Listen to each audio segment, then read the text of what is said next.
नमस्कार छात्रों, मैं अल्पिता बासा आपका हिंदी व्याकरण विभाग में हार्दिक स्वागत करती हूँ। आज का अपना महत्वपूर्ण टॉपिक है पत्र लेखन।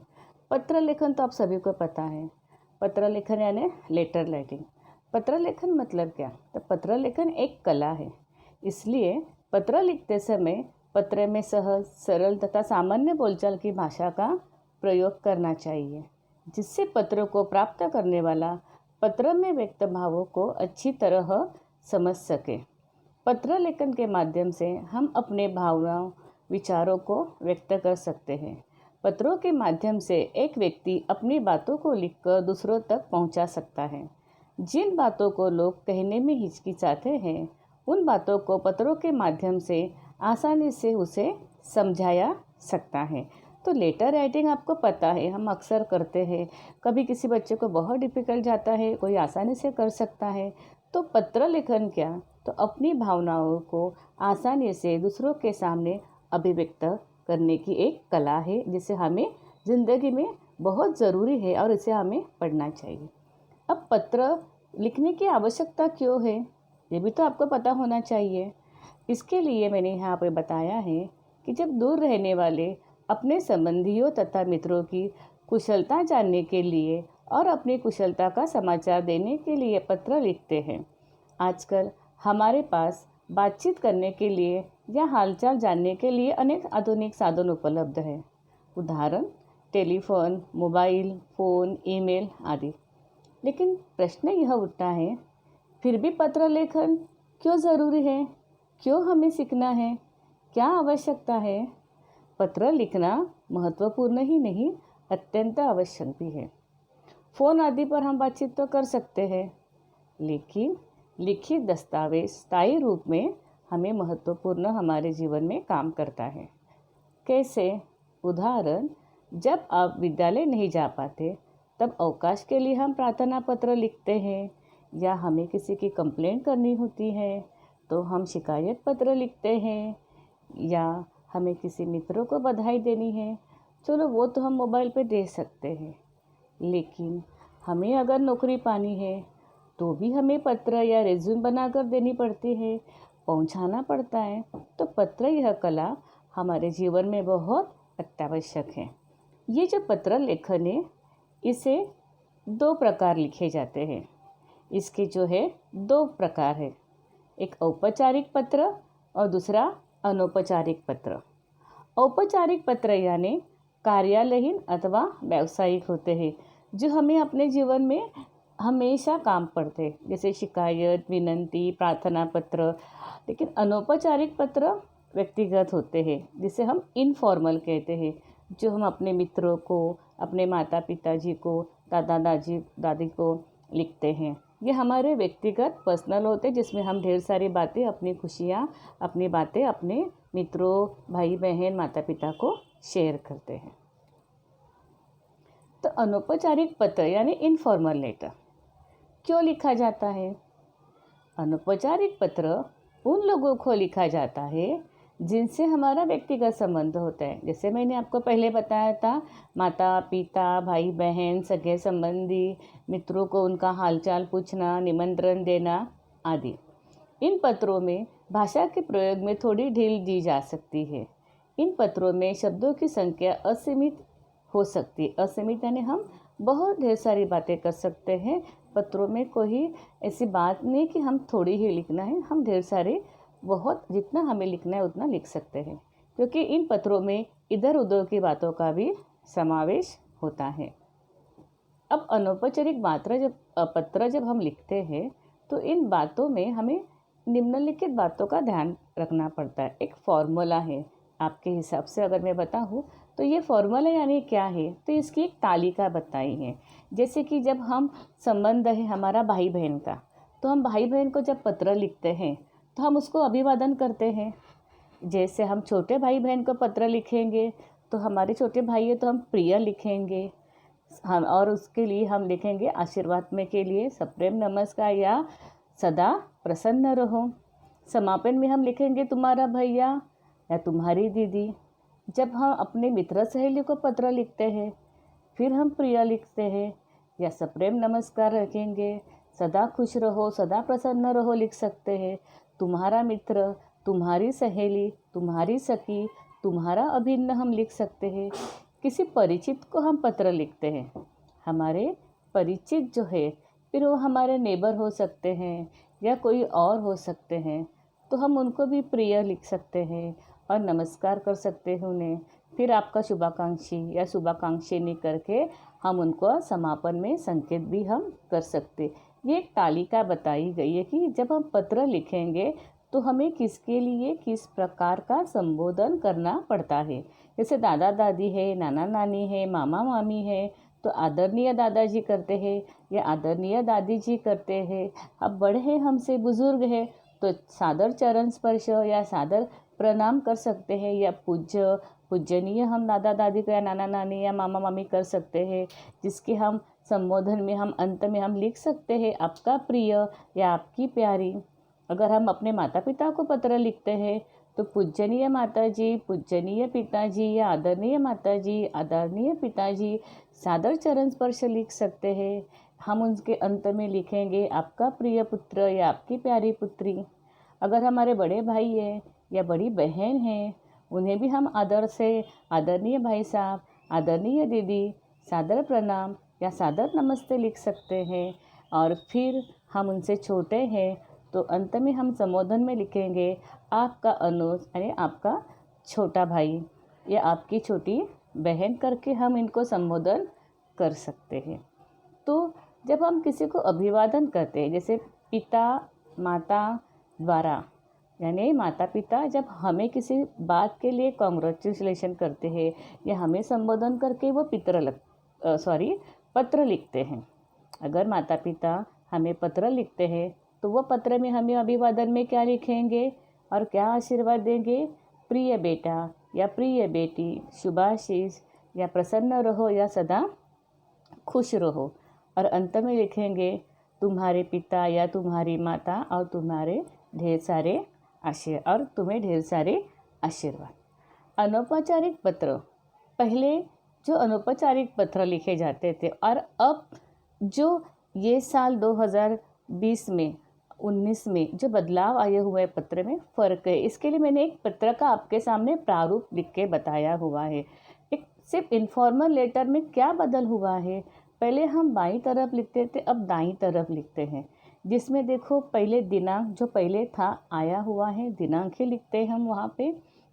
फिर अब हम प्रिय के पहले हम ईमेल डालते हैं, हमें ईमेल आईडी लिखना पड़ता है। अगर हम अपने प्रिय मित्रों को पत्र लिखते हैं या सहेली को पत्र लिखते हैं तो हमें वहाँ पे कंप्यूटराइज ज़माना आया हुआ है, तो हमें कंप्यूटराइज ही प्रिय सहेली या प्रिय मित्र लिखते समय, या दादाजी हैं, नाना जी हैं, जिन्हें भी हम पत्र लिखेंगे तो उनका ईमेल आईडी लिखना हमें बहुत ज़रूरी है। तो संबोधन में अगर मैंने प्रिय उदय लिखा है तो उदय, जो भी आपको उसकी जगह लिखना है कि uday01@gmail.com, किसी तरह से आपको ईमेल आईडी लिखना है। फिर आप संबोधन में वैसे ही प्रिय सहेली या प्रिय मित्र लिख सकते हैं। अभिवादन कर सकते हैं उसको सप्रेम नमस्कार या नमस्ते। जैसे हमने देखा माता पिता भाई बहन गुरुजन को हम पत्र लिखते तो कैसे अभिवादन करना है। हम प्रारंभ करेंगे, जैसे हमारी शुरुआत होती है पत्र की, तुम कैसे हो, मीठ हो के, या तुम्हारा पत्र मिला, या हमारा जो भी विषय विवेचन है। विषय विवेचन मतलब हमें जिसके लिए पत्र लिखने के लिए हमने उनसे पत्र लिखा है, यानी जो महत्वपूर्ण बात है, जैसे किसी को बधाई देनी है तो हम उसके लिए प्रथम क्रमांक प्राप्त के लिए विषय विवेचन आया है, या जन्मदिन की शुभकामनाएं देनी है हमें, या किसी को व्यायाम का महत्व समझाना है, या किसी को कुसंगत यानी बुरे मित्रों की संगत छोड़ने के लिए हमें समझाना है, तो हमें उसे जो विषय विवेचन है उसके बारे में हमें वहाँ पे लिखना है, उन्हें समझाना है, उन्हें बताना है। फिर समापन करना है। समापन यानी अंत करते समय भी हम उसमें ढेर सारी यहाँ वहाँ की बातें कर सकते हैं, लेकिन जब हम समापन करेंगे तो फिर से हमें उन्हें, अगर हम अपने छोटे को पत्र लिखते हैं तो ढेर सारा प्यार लिखना पड़ेगा, या आपको आपका या आपकी बेटी या आपका पुत्र जो भी है वो समापन के बाद लिखना है। फिर यहाँ पे हस्ताक्षर बताया हुआ है। हस्ताक्षर यानी हम अपना नाम लिखते हैं, जैसे कि हम साइन करते हैं तो यहाँ पे हम अपना नाम लिखते हैं, सिर्फ नाम। अगर मैं अल्पिता बासा हूँ तो मैं सिर्फ हस्ताक्षर में मेरा नाम लिखूँगी अल्पिता। क्यों? क्योंकि उसके हस्ताक्षर के नीचे मैंने नाम बताया हुआ है। नाम में मैं यहाँ पे मेरा पूरा नाम बताऊँगी, अल्पिता बासा। क्यों? क्योंकि यहाँ पे जब हस्ताक्षर आता है तो साइन, अब हम पत्र में साइन तो नहीं कर सकते, तो हम हस्ताक्षर में मैंने सिर्फ अल्पिता लिखा, नाम में मैंने पूरा मेरा नाम लिखा अल्पिता बासा। फिर जो मेरा पता होगा वो मैं एड्रेस करूँगी, और एड्रेस के अंत में फिर से मैं मेरा जो ईमेल आईडी है, जो मैं अल्पिता का ईमेल आईडी लिखूँगी वो वहाँ पे हमें लिखना है। आज कंप्यूटर का ज़माना है, मेल किया जाता है, तो ये जो अनौपचारिक पत्र का प्रारूप है, जो इनफॉर्मल लेटर है, वो इस प्रकार से नए रूप में बनाया गया है। जब हम अनौपचारिक अपने दोस्तों को पत्र लिखेंगे तब हमें इसी फॉर्मूलों को इसी तरीके से फॉलो करके जाना है। हमें ध्यान रखना है कि दिनांक के बाद ईमेल लिखना ज़रूरी है, संबोधन करना है। प्रारंभ हम जैसे करते हैं, विषय को शुरुआत करते हैं, हस्ताक्षर, नाम, पता और ईमेल अंत में हमारा लिखना ज़रूरी है। क्योंकि अगर हम कंप्यूटर में किसी को लिखते हैं तो बिना ईमेल आईडी के कोई पत्र नहीं जाता, पत्र यानी कंप्यूटर पे कोई मेल नहीं जाता, दोनों तरफ मेल होना ज़रूरी होता है। वैसे ही हमें पत्र में दोनों तरफ ईमेल होना बहुत ज़रूरी है, अन्यथा आपके मार्क्स काट लिए जाते हैं। तो ये जो है पत्र का प्रारूप जो है वह अनौपचारिक पत्र का है, और इसीलिए मैंने देखो आपके यहाँ पे एक अनौपचारिक पत्र बताया है। क्या है अनौपचारिक पत्र? तो क्वेश्चन का जो टॉपिक है, पत्र का जो टॉपिक है वह है शिरडी का अपूर्वा कठाले हाई स्कूल परीक्षा में प्रथम आने पर बधाई देते हुए अपने मित्र सहेली उदय या उदया को पत्र लिखता या लिखती है। अब शिरडी में रहने वाला कौन है? अपूर्व या अपूर्वा कठाले। कहाँ से? हाई स्कूल में प्रथम परीक्षा में वह बधाई देते हुए अपने मित्रों को पत्र लिख रहे हैं। तो अपूर्व या अपूर्वा जो है, मित्र या सहेली उदय या उदया, उसको पत्र लिखेंगे। तो यहाँ पे देखो तारीख आ गई, जो मैंने आपको बताया था, मैं एक बार रिपीट से बताती हूँ दिनांक। तो यहाँ पे हमने दिनांक डाला है 8 नवंबर 2018।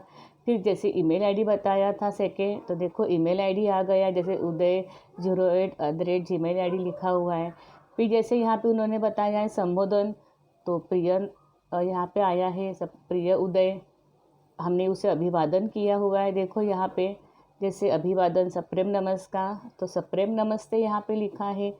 फिर इसके बाद जैसे बताया है कि प्रारंभ, विषय विवेचन और समापन। देखो किस प्रकार से उन्होंने प्रारंभ किया है और किस प्रकार से विषय विवेचन किया है और समापन किया है। तो यहाँ पे क्या लिखा है, उन्होंने प्रारंभ कैसे किया? देखो, हम सब लोग यहाँ कुशल पूर्वक हैं और ईश्वर से तुम सबकी कुशलता की कामना करते हैं। आज ये समाचार पत्र में तुम्हारा परीक्षा परिणाम देखा, जिससे ज्ञात हुआ कि तुमने सभी विषयों में विशेष योग्यता प्राप्त करते हुए कक्षा 10वीं में पूरे प्रांत में प्रथम स्थान प्राप्त किया है। मित्र, यह जानकर मुझे असीम आनंद हुआ। अपनी इस विशेष उपलब्धि पर मेरी हार्दिक बधाई स्वीकार करो। तुम्हारे परिश्रम और प्रतिभा को देखकर हमें आशा थी कि तुम अवश्य कोई कीर्तिमान स्थापित करोगे। मैं परम पिता परमेश्वर से प्रार्थना करता हूँ कि भविष्य में भी इसी प्रकार सफलता तुम्हारे कदम चूमे। अपनी माताजी तथा पिताजी को सादर प्रणाम कहना। नन्हे बुलबुल को मधुर प्यार। यहाँ पे उन्होंने पत्र का समापन किया हुआ है। तो यहाँ पे माता पिता को उन्होंने सादर प्रणाम बताया है, छोटी बहना को ढेर सारे प्यार और शुभ आशीर्वाद बताए हुए हैं उन्होंने। तो इसमें अगर हमें भाषा कठिन लगती है तो सहज रूप में भाषा में भी हम पत्र लिख सकते हैं कि तुम पहले से ही होशियार थे, कामयाबी तुम्हारे तो कदम ही चूम रही थी। इसमें तो हमें कोई निसंदेह नहीं था कि तुम प्रथम आ ही जाओगे, और वैसे ही जैसी हमारी ये आशा थी उस आशा को तुमने पूरी हमारी की है और तुम पूरे प्रांत से प्रथम आए हो। तो सरल सीधी भाषा शैली में हम यह पत्र लिख सकते हैं। अंत में उन्होंने क्या लिखा है, तुम्हारा अभिन्न मित्र। देखो उन्होंने पूर्ण नाम लिखा है अपूर्व काठले। दोस्तों यहाँ पे एक बताऊंगी कि अभिन्न मित्र के बाद उसे नाम लिखना था अपूर्व, इसके बाद वह हस्ताक्षर में अपूर्व लिखेगा और हस्ताक्षर के बाद वह नाम लिखेगा अपूर्व कठाले। और उसने अपना एड्रेस दिया हुआ है। यहाँ पे देखो शिरडी का एड्रेस नहीं है, क्या बताया उन्होंने, कैसा लिखा है, सिर्फ शिरडी दिया था, तो उन्होंने एड्रेस अपना बनाया है 103 सलील विला टैगोर पार्क शिरडी। और पिन कोड लिखने के बाद अपूर्व कठाले ने अपना ईमेल आईडी लिखा हुआ है apurvakatale@gmail.com। तो ये जो हमने अनौपचारिक पत्र का प्रारूप देखा था, तो वैसा ही हमें यहाँ पर यह पत्र दिखाई देता है। अगर आप गलती से हस्ताक्षर नाम लिखना भूल गए और डायरेक्ट अपूर्व कठाले लिया तो भी कोई गलती नहीं है, आपके नंबर कोई यहाँ पे काटने वाले नहीं है, क्योंकि नाम आपका आया है, पता आया है और आपका ईमेल आईडी आया हुआ है। तो मुझे लगता है कि आपको अनौपचारिक पत्र यानी इनफॉर्मल लेटर बड़े आसानी से और सहज रूप में समझ में आया होगा। अब हमारी बारी है फॉर्मल लेटर। फॉर्मल लेटर यानी औपचारिक पत्र। औपचारिक पत्र किन्हें लिखा जाता है, जिनसे हमारा कोई निजी संबंध ना हो, हम उनसे पहचानते नहीं हैं। जो व्यवसाय से संबंधी या प्रधानाचार्यों को प्रार्थना पत्र, आवेदन पत्र, सरकारी विभागों को लिखे गए पत्र, संपादन के नाम पे पत्र आदि औपचारिक पत्र कहलाते हैं, जिनको हम अधिक मात्रा में पहचानते नहीं हैं, लेकिन हमें उनसे काम होता है तो हम उन्हें पत्र लिखते हैं। औपचारिक पत्रों की भाषा सहज शिष्टापूर्ण होती है। इन पत्रों में केवल काम या अपनी समस्या के बारे में ही बात कही जाती है। इधर उधर यहाँ वहाँ की बातें यहाँ पे कोई नहीं करता। सिर्फ जितना काम है, जितना लिखना है, जितना बताना है, हम उतना ही लिखते हैं। जैसे औपचारिक पत्र के प्रारूप में निम्नलिखित हमारे जो 7 अंग होते हैं वो महत्वपूर्ण है। जैसे सेवा में विषय, संबोधन, विषय वस्तु, हस्ताक्षर, प्रेषक का पता। ये पत्र का प्रारूप नहीं है, इसमें ये महत्वपूर्ण बात है कि हमें लिखना पड़ता है, क्योंकि ये औपचारिक है। जैसे हम सेवा में लिखते हैं, जो व्यक्ति को हम पत्र लिखते हैं, जिसका जो पद होता है, जिसकी बात होती है, जिसके लिए लिखते हैं। अगर हम प्रधानाचार्य को लिखते हैं तो प्रधानाचार्य आता है, विद्यालय का नाम आता है, हम उसका विषय है, तो जो विषय में लिखते हैं, चाहे हमें 5 दिन की छुट्टी चाहिए या हम अपना गृह कार्य पूरा न करने के लिए हम ही भरते हैं कि हम पूरा कर देंगे, जो भी विषय होता है हमें उसके लिए हम विषय लिखेंगे। हम संबोधन करते हैं, माननीय महोदय, माननीय, तो हम विषय लिखेंगे, इसमें संबोधन करेंगे। फिर विषय वस्तु होती है, 3 पैराग्राफ में हम विषय वस्तु को पूरा करते हैं।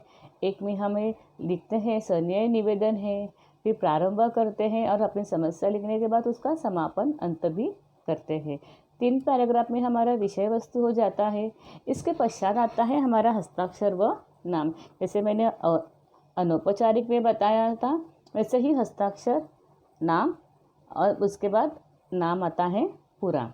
फिर धन्यवाद, कष्ट के लिए, क्षमा जैसे शब्दों का प्रयोग होने के अंत में आपकी भवदीय या आपका भवदीय, आपका प्रार्थी या लिखकर हस्ताक्षर करें।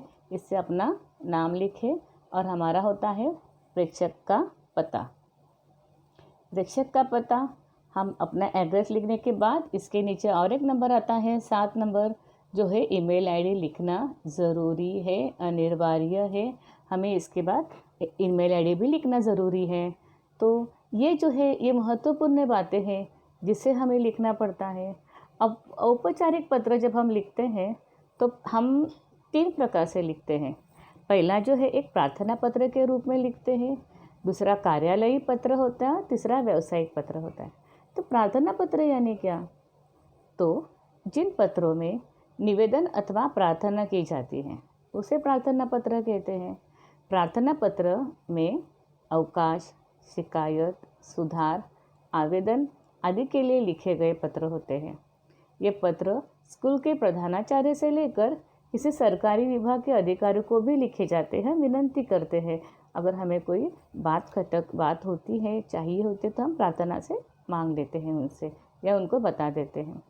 कार्यालयी पत्र, जो पत्र कार्यालयी कामकाज के लिए लिखे जाते हैं वे कार्यालयी पत्र कहलाते हैं। ये सरकारी अफसरों या अधिकारियों, स्कूल और कॉलेजों के प्रधानाध्यापकों और प्राचार्यों को लिखे जाते हैं। इन पत्रों में डाक अधीक्षक, समाचार पत्र के संपादक, परिवहन विभाग, थाना प्रभारी, स्कूल प्रधानाचार्य आदि को भी लिखे जाते हैं। और व्यावसायिक पत्र सामान खरीदने, बेचने, रुपये की लेन देन के लिए जो पत्र लिखे जाते हैं उन्हें व्यावसायिक पत्र लिखे जाते कहते हैं। इन पत्रों में दुकानदार, प्रकाशक, व्यापारी, कंपनी आदि भी आ जाते हैं। हम किताबें मंगाते हैं या हमें खेल की सामग्री आती है या हमने कभी टीवी रिकॉर्ड ख़रीदा हुआ है, बिगड़ जाता है या उसकी दुरुस्ती करनी है, तो जो भी होता है व्यावसायिक पत्र इसमें आ जाते हैं। तो ये जो है वो 3 विभाग किए गए हैं। हम विभाग तो इन्होंने हमें सिर्फ बताए गए हैं। अब हम देखेंगे उसका प्रारूप। तो औपचारिक पत्र का भी मैंने यहाँ पे आपके सामने एक प्रारूप बताया है कि फॉर्मल लेटर कैसा होना चाहिए। वही पहले दिनांक, फिर अब यहाँ पे देखो अनौपचारिक और औपचारिक में क्या फ़र्क है। अनौपचारिक में दिनांक के बाद ईमेल था। अब यहाँ पे जब हम औपचारिक लिखते हैं तो जैसे मैंने पहले बताया था, यहाँ पे दिनांक के बाद हम ईमेल न डालते हुए प्रति जो संबोधन है, जैसे हम पत्र लिखते हैं उस व्यक्ति के बारे में, वहाँ का एड्रेस, उस जगह के बारे में हम लिखते हैं। फिर उसके बाद वो जो जहाँ पे है वहाँ का ईमेल आईडी आता है। वहाँ जब ईमेल आईडी आ जाता है तो वहाँ पे उनका एड्रेस ख़त्म हो जाता है, उनकी प्रति जो है वह ख़त्म हो जाती है। फिर हम आते हैं विषय की ओर। जो भी विषय होता है हमारा, चाहे पानी की, पेयजल की समस्या हो, जैसे हमने पहले कहा कि हमें 4 दिन की छुट्टी चाहिए या पेड़ की अंधाधुंध कटाई है, जो विषय हमारा उस विषय के बारे में लिखते हैं। फिर संदर्भ। अक्सर बच्चों को ये भ्रम होता है कि संदर्भ यानी क्या। संदर्भ हम उसे कहेंगे जब हमें किसी चीज़ को, किसी वस्तु के बारे में पता चलता है। जैसे कि हम हिंदी शिक्षक का अर्जी करते हैं, तो जब हम हिंदी शिक्षक के लिए अर्जी करते हैं तो हमें यह जो बात है ये विज्ञापन द्वारा पता चलती है। विज्ञापन कहाँ पे हमें दिखाई देगा? पेपर में। तो हम जो भी पेपर पढ़ते हैं, फिर वो मराठी है, हिंदी है, इंग्लिश पेपर है, तो वो संदर्भ हो गया कि हमें रेफरेंस मिला हुआ है, कहीं से ये बात पता चली है और उसके ज़रिए हम उनको अपनी रिक्वेस्ट, अर्जी दे देते हैं। तो ये हो गया संदर्भ। जो हिंदी शिक्षक का आवेदन है तो हम कह सकते हैं कि संदर्भ दे सकते हैं कि वार्ताहर में से, लोक सत्ता पत्र पेपर में से हमने दिनांक ये समय पे लिया हुआ यह संदर्भ है, हमें पता चला है। तो ज़रूरी नहीं है कि हर समय हमें संदर्भ लिखना है। संदर्भ ज़रूरत हो, हमें पता है, जिससे हमें मालूम है तो लिखना है, अन्यथा नहीं लिखा तो भी चलता है। विषय के बाद हम तुरंत माननीय महोदय के पास आ सकते हैं। अगर वहाँ पे उन्होंने संदर्भ दिया है, वहाँ पे बताया गया है तो ही लिखेंगे, अन्यथा नहीं। बात समझ में आ गई आपको? विषय के बाद संदर्भ, संदर्भ के बाद माननीय, यानी माननीय महोदय या महोदया जो भी है उन्हें हम संबोधन करेंगे। इसके बाद विषय विवेचन आता है। 3 पैराग्राफ में हम अपनी बात को प्रस्तुत करते हैं और अपना जो भी जिसके लिए हमने, विषय के लिए हमने लिखा हुआ है वो हम उनको बताते हैं। बहुत बड़ा पत्र नहीं होता है, सीमित लिखना होता है, तो 3 पैराग्राफ में हम सीमित करते हैं। कष्ट के लिए श्रमापार्थी भी कभी लिख देते हैं हम, और फिर आपका भवदीय या आपकी भवदीया, आपका कृपाभिलाषी या जो भी होता है आज्ञार्थी लिख कर हमारा पत्र खत्म हो जाता है। भवदीय, भवदीया के बाद हम जो नाम है हमारा हस्ताक्षर वह लिख करते हैं, यानी हम नाम लिखेंगे अपना, फिर नाम आता है हमारा, उसके बाद पता जो एड्रेस दिया होता है। औपचारिक में एक बात होती है कि हमें दोनों जगह का एड्रेस पता होता है, उन्होंने वहाँ पे दिया हुआ होता है, तो लिखने में कठिनाई नहीं होती। प्रति में हम ऊपर दिए हुए प्रश्न में से एड्रेस उतारते हैं, सिर्फ हमें ईमेल लिखना होता है वहाँ पे ऐड करके। अगर हम किसी विद्यालय का पत्र लिखते हैं, प्रधानाचार्य का पत्र लिखते हैं, तो उस स्कूल का एड्रेस ईमेल आईडी बनाकर हम लिख सकते हैं। अब यहाँ पे जब जो भी विद्यार्थी लिखता है तो वो अपना हस्ताक्षर करेगा, नाम लिखेगा, वहाँ पे उसका एड्रेस भी दिया होता है, तो वो पता लिखकर ईमेल आईडी लिखकर अपना पत्र ख़त्म करेगा। तो औपचारिक पत्र बड़ा ही आसान है। इसी फॉर्मूले से, इसी प्रारूप को देखते हुए आपको नंबर दिए जाते हैं। तो ये हमें पत्र का प्रारूप याद रखना है कि दोनों जगह, देखो अनौपचारिक में भी ईमेल आईडी दोनों जगह पे आया है, औपचारिक में भी दोनों जगह पे ईमेल आईडी आपको दिखाई देता है। तो अभी औपचारिक एक पत्र मैंने आपके सामने बताया हुआ है। औपचारिक पत्र कौन सा मैंने आपको बताया है, देखिए कि अब मैं आपको वापस बताऊंगी कि यहाँ पे अरुण पाठक, महामंत्री न्यू आवास विकास समिति, अरुण विला, नासिक से स्वास्थ्य अधिकारी नगर निगम नासिक को आवास में पेयजल की समस्या संबंधी पत्र लिखता है। कौन पत्र लिख रहा है? अरुण पाठक। महामंत्री न्यू आवास विकास समिति अरुण विला, ये जो है वह नासिक से, यानी वह नासिक से किसे पत्र लिख रहा है? स्वास्थ्य अधिकारी को, नगर निगम नासिक को। नासिक का ही पत्र है, ये इसकी शिकायत है। तो देखो ये शिकायत पत्र हो गया। कौन सी शिकायत है? पेयजल की समस्या संबंधी। जैसे देखो अभी पत्र का हम प्रारूप देखेंगे। मैं पहले आपको प्रारूप बताती हूँ कि जैसे दिनांक दिया है 9 अगस्त 2018, तो जैसे यहाँ पे दिनांक बताया है वैसे ही उन्होंने लिखा है। फिर सेवा में, यानी मैंने आपको प्रति या सेवा में बताया हुआ है।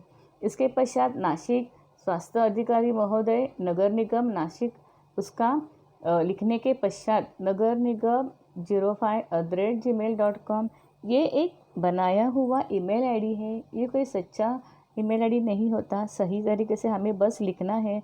तो स्वास्थ्य अधिकारी महोदय हम नहीं लिख सकते यहाँ पे, नगर निगम, ये जो स्वास्थ्य अधिकारी नगर निगम का, उसके लिए हमने ये ईमेल आईडी डाला है। तो उसी प्रकार से हम ईमेल आईडी बनाएंगे। फिर जैसे यहाँ पे उन्होंने इसके पश्चात बताया है विषय, तो उन्होंने विषय दिया है पेयजल की समस्या हल करना। यही हमारा समस्या है और यही समस्या बताई है। देखो बच्चों यहाँ पे संदर्भ बताया है, और जैसे मैंने यहाँ पे लिखा था कि ज़रूरत हो नहीं हो तो ना लिखें, वैसे ही यहाँ पे संदर्भ नहीं आया हुआ है तो संदर्भ नहीं लिखा गया है। डायरेक्ट वो माननीय महोदय के पास आ गए और उन्होंने लिखा है श्रीमान जी।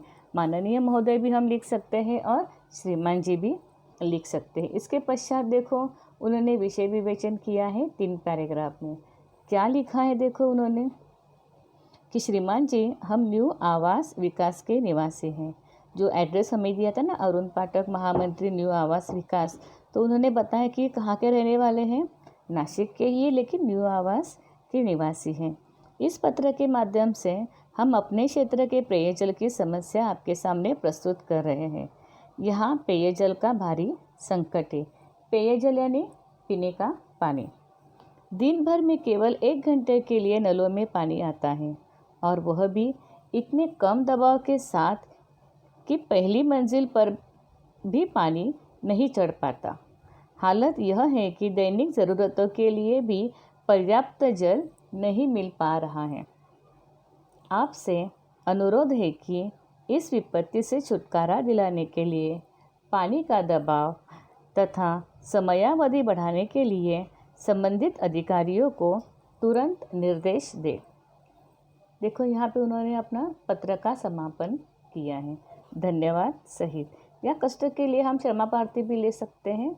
और उन्होंने यह जो है 3 पैराग्राफ में पत्र यहाँ पे ख़त्म कर दिया है। इसके बाद जैसे भवदीय आ गया है तो उन्होंने भी भवदीय लिख दिया है। अरुण पाठक, अगर आप हस्ताक्षर नाम एक ही बार लिखते तो भी कुछ प्रॉब्लम नहीं है, आपके नंबर कहीं कट नहीं होने वाले। उन्होंने डायरेक्टली अरुण पाठक लिखा हुआ है। फिर उन्होंने लिखा हुआ है जो उनका एड्रेस पूरा दिया गया था, महामंत्री न्यू आवास विकास, तो उन्होंने वही लिखा है। देखो, महामंत्री न्यू आवास विकास समिति अरुण विला नासिक। तो ये पहले जब हम शुरुआत की तो उन्होंने सिर्फ न्यू आवास विकास के निवासी लिखा था। अंत में उन्होंने हमें जो प्रश्न में दिया हुआ पूरा एड्रेस है वह लिखा हुआ है। तो यहाँ पे अरुण का एड्रेस खत्म हो जाता है। नासिक होने के बाद अरुण पाठक 05@gmail.com करके यहाँ पे हमें पत्र ख़त्म करना है, हमें ईमेल आईडी लिखना है। बच्चों यहाँ पे ईमेल आईडी अभी लिखा हुआ नहीं था मैंने, लेकिन यहाँ पे हमें ईमेल आईडी लिखना है arunpathak05@gmail.com। तो इस तरह से यहाँ पे पत्र जो है यह ख़त्म हो जाता है। और जैसे कि मैंने यहाँ पे पत्र का प्रारूप आपको बताया था, इस पत्र के प्रारूप के साथ ही हमें यहाँ पे पत्र को ख़त्म करना है। मेरे यहाँ पे देखो आपको abc.xz आया है लिखा हुआ, तो उन्होंने यहाँ पे ABC लिखा है। ज़रूरी नहीं है हम अरुण पाठक लिखेंगे और पत्र को ख़त्म करते हैं, क्योंकि अरुण पाठक लिख रहे हैं तो हमें ABC लिखने की ज़रूरत नहीं है, हम अरुण पाठक ही लिखेंगे। दोस्तों, आपको पत्र अनौपचारिक और औपचारिक आसानी से समझ में आया हुआ, ऐसा मैं आशा करती हूँ। और इसी आशा के साथ मेरा पत्र लेखन ये जो आज का विभाग है वह समाप्त करती हूँ। आपको फिर मिलूँगी। धन्यवाद।